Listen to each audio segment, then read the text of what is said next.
प्रिय सी भक्तों, गुरु जी के मुख से सुनिए, पूजन करने से पहले, बैठने से पहले हमें कौन कौन से कार्य करना चाहिए। आज तक लोगों को नहीं मालूम कि पूजन करने बैठते हैं तो सबसे पहले क्या करते हैं। पर सबसे पहला काम मंदिर में बिना पंडित के सबसे पहला काम कौन सा होता है? तो सबसे पहला काम होता है भगवान को धन्यवाद देना कि आज भी आपने मुझे इस मंदिर में आपका दीदार कराने के लिए, दर्शन कराने के लिए बोला। अगर पंडित साथ में होगा तो पहले वो मंत्र बोलेगा, स्वस्ति वाचन करेगा। स्वस्ति वाचन करने में उसको अर्थात भगवान के लिए भी प्रसन्नता और आपके लिए भी प्रसन्नता। पर आपके पास कोई ब्राह्मण नहीं, आपको कोई स्तुति नहीं आती, आपको कोई मंत्र नहीं आता, आपको कोई साधना नहीं आती, आपको कोई तप नहीं आता, पर आप इतना तो कर सकते हो कि भगवान के मंदिर में जाकर उनको धन्यवाद दे सकते हो कि तेरी कृपा है जो मुझे चलकर यहां तक बुला लिया, 2 कदम चलाया, यहां तक बुलाया, ये तेरी कृपा है। और बड़ी कृपा करी जो डलिया भर के पूजन का सामान भी लाई, बड़ी कृपा करी जो दूध भरकर भी लाई, बड़ी कृपा करी जो कलश भरकर भी लाई। कितने लोगों का फायदा है कलश भरकर मंदिर ले जाने में? देखिए जरा कितने लोगों का फायदा। हिंदू धर्म में विष्णु पुराण में, पद्म पुराण में लिखा है, सौभाग्यवती नारी जब भरा हुआ पानी का लोटा लेकर कलश लेकर जाती है और उसको देखकर कोई व्यक्ति निकल कर चले जाता है तो जिस काम के लिए जाता है वो काम सफल हो जाता है। मंदिर का ही लोटा, मंदिर का ही पानी, सिर पे पल्लू लेके हर हर महादेव, बस शिव जी के चढ़ा रही और इतने प्रेम से रिझा रही। अब फ्री का पानी था तो एक लोटे में मन भी नहीं माने। अरे करा तो भगवान के सम्मुख में पहुंचकर अगर आप जल का पात्र भी लेकर जा रहे हो, भरा हुआ लेकर जा रहे हो, तो कितनी प्रसन्नता की बात है। हिंदू धर्म की रीति है, जिस पात्र को हम जल चढ़ाने लेकर जाते हैं उस पात्र में भगवान के चरणों का जल लाते हैं, खाली पात्र नहीं लाते। क्या लाते हैं? भगवान के चरणों का जल। उस चरणोदक को लेकर आए, घर में रखा, सबने अपने नैनों में लगाया, हृदय में लगाया, चित्तवृत्ति में लगाया। खाली पात्र हम लेकर वापस नहीं आ रहे हैं। शिव मंदिर में जब जब जाओ, जल चढ़ाने के लिए जाओ, पात्र तुमने शंकर जी को पूरा पानी चढ़ा भी दिया तो शंकर के चरणारविंद का थोड़ा सा जल पात्र में डाल के भले 2 बूंद लाओ, 4 बूंद लाओ, इतना सा लाओ, पर लाओ और उसको पूरे परिवार के नेत्रों में जब लेकर आए हो चरणोदक तो लगाओ। पर खाली पात्र नहीं लेकर आना। खाली पात्र लाने में ध्यान दीजिए, जब आप पूरा जल समर्पित कर देते हैं, जल समर्पित भी पूरा करना है, भगवान को चढ़ा रहे हो तो पूरा समर्पण होना चाहिए, पूर्ण समर्पण। इसलिए शंकर भगवान को अधूरा समर्पण नहीं, इसलिए श्रीफल भी पूर्ण चढ़ता है। शंकर जी के मंदिर में श्रीफल नहीं फूटता, पूर्ण श्रीफल।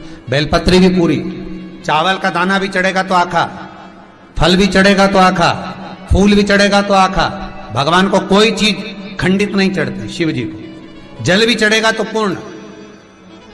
जिस जल को चढ़ाने के लिए लेकर गए उसको बचा कर नहीं लाना है शिव मंदिर में से, संपूर्ण भाग। क्योंकि भगवान के चरण की रज जब हमारे घर में प्रवेश करेगी तो हमारा आत्म कल्याण तो स्वतः ही हो जाएगा, शिव करुणा कर ही देंगे। पर कई लोगों की आदत रहती है, और आपने भी गलती करी होगी, गए होगे, चढ़ाकर भी आए होगे, पूरा पानी भी उंडेल कर आए होगे, चढ़ा भी दिया, छोड़ भी आए, पर लेकर नहीं आए होगे। कई लोग गलती कर जाते हैं और फिर बाद में कहते हैं हम तो इतने साल से पूजन कर रहे हैं, भगवान हमारी सुन ही नहीं दिया। तो भगवान के मैं तो तैयार बैठा, पर तू नवा के चली जाए, लेके तो कहीं जाए। तो भगवान थोड़ी ना कहेगा कि तू मेरे पास में आए तो मेरे चरण की रज लेकर जा।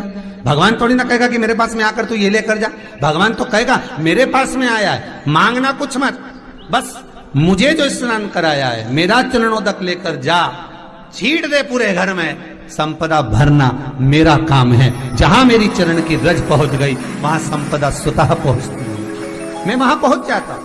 तो चरणों तक ले जा। पर लोग ले जाते हैं, पूजन करते, कलश भी उंडेलते, जल भी चढ़ाते, पर आते समय खाली लेकर आ जाते। भगवान को इतना बुरा लगता, मेरे दरवाजे से खाली जाए, मुझे कितना बुरा लगेगा। जो आए वो भर कर जाए, भले 2 बूंद लेकर आओ, पर उसमें चरणों तक थोड़ा सा लेकर अवश्य आए।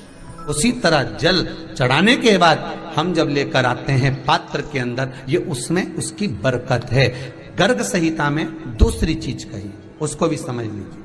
गर्ग संहिता में कहा गया, जब आप घर से जल लेकर जाते हो भरकर, तो ये सृष्टि की जितनी नदियां हैं, पृथ्वी पर जितनी नदियां विद्यमान हैं, जितने तालाब, जितने सरोवर, जितने कुंड, जितने विराजमान हैं, उन सारे तीर्थों का जल जब आप घर से लेकर निकलते हो तो वो तीर्थ का संपूर्ण जल आपके कलश में आ जाता है।